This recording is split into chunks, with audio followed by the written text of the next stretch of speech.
الكيكة العادية أو كيكة الشاي راح نسويها وياكم اليوم بطريقة كلش بسيطة وبمواد متوفرة بكل بيت، مع مكون بسيط ومتوفر. هو هذا راح يعطيها سر الهشاشة والارتفاع وتصير عوالك اسفنجة، يعني اسفنجية.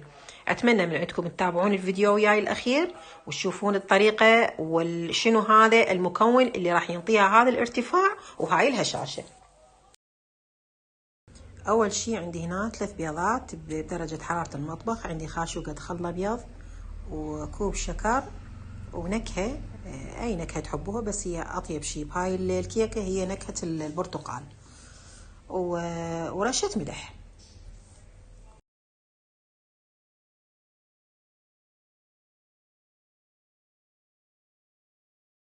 بالمضرب الكهربائي، وإذا ما متوفر عندكم الكهربائي باليدوي عادي يصير.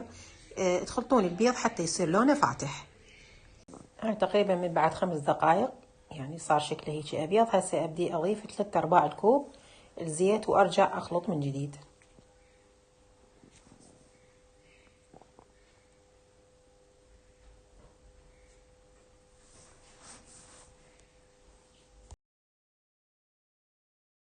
هسه عندي هنا 2.5 كوب طحين، خليت عليهم كيس بيكنج باودر وكيس فانيليا، وأبدي أضيفهم فوق البيض والشكر اللي خلطناهم.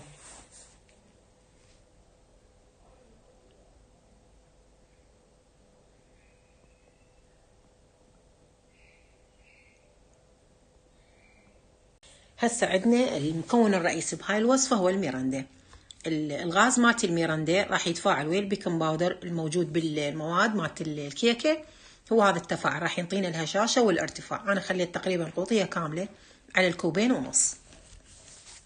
هاي كملنا الخليط. هسه نجيب قالب داهني بزبد أو دهن وراشين عليه طحين، نخلي الخليط بالقالب ونحاول نطلع الهواء من عنده، يعني نطلع الفقاعات، ونخليه بفرن يعني حامينه مسبقا لمدة 5 دقائق. نخليه بالفرن تقريبا 3/4 الساعة على درجة حرارة 180.